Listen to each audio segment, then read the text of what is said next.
Hey guys, today I'm going to tell you how to fix Instagram notes like option not showing.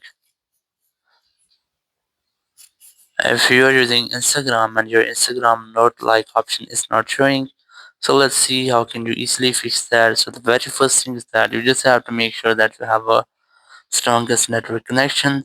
It might be your Wi-Fi or cellular data, or also you have to go for App Store here, go for search, have to simply search for Instagram, and you have to make sure that there is no any pending software updates for your Instagram app. If you find pending software updates, you just have to try to update this Instagram app, then go back, and here we have to retry if your issue has been fixed or not. It's still facing the same issue.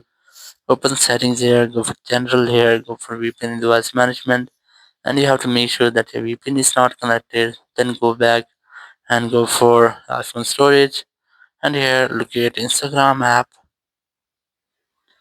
And once you find Instagram app, you have to try to offload your app from here.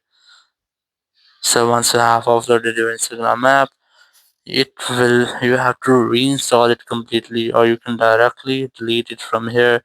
Keep a long press on it, select remove app, and then select delete app. And once you have deleted your app, you have to reinstall it using your app store. And once you have reinstalled, your issue will be fixed. If there will be any bug or any issue with your Instagram app, it will be fixed in this step, and after that, you'll not get the issue again. Thank you very much for watching the video. Until next video, bye bye.